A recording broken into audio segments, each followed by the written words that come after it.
je coach des U10, U12, U14 et j'aide également pour les entraînements U8 et baby. Cette passion pour ce sport, c'est vraiment l'esprit collectif, le fait d'avoir envie de gagner, de coacher, de voir les progressions, la performance des jeunes.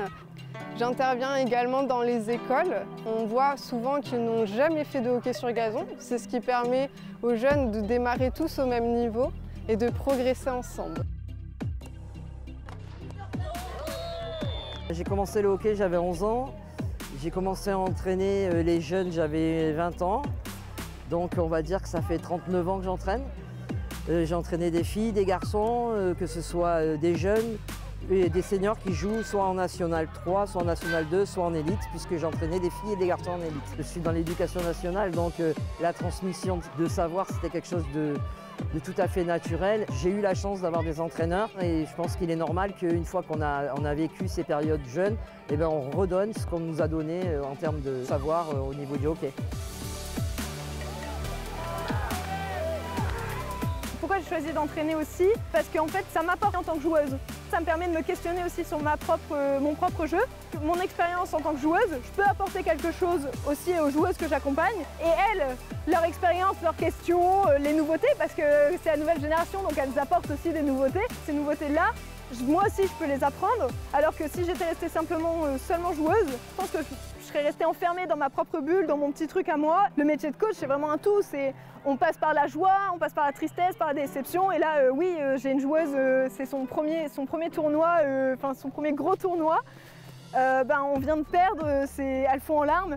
Ça fait aussi partie du métier. Ça fait aussi partie du métier de trouver les mots. Attention ici, au-dessus. Non, c'est la même chose.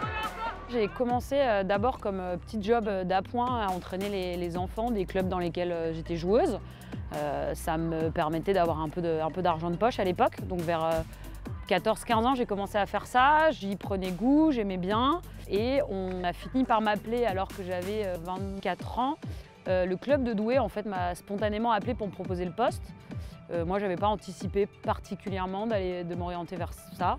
Et l'idée m'a séduite. J'ai pensé à passer de l'autre côté, je dirais, parce que ma dernière année où j'étais joueuse, on avait un coach qui était nouveau, nous, dans notre équipe, et qui avait mis en place une espèce de rôle de leadership, où on était plusieurs joueuses à s'impliquer. On prenait parfois une partie des entraînements, on intervenait dans les briefings, etc.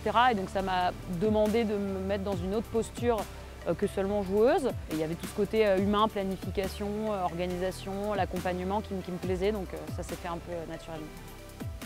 J'ai joué pendant 18 ans au plus haut niveau en Belgique et parallèlement à ça, j'ai commencé à coacher des équipes messieurs. Donc je jouais le samedi en dames forcément et je coachais des messieurs le dimanche. J'ai coaché quand même une dizaine d'équipes masculines, dont 3 en division 1, donc c'est juste en dessous d'élite. C'est l'équivalent en fait de votre élite en France. Il n'y a pas de raison qu'on soit cantonné à la gestion d'équipes féminines. Il y a bien des coachs masculins qui coachent des équipes filles, donc pourquoi pas dans l'autre sens. Le tout est évidemment que ce soit acceptable, on va dire, par la gente masculine.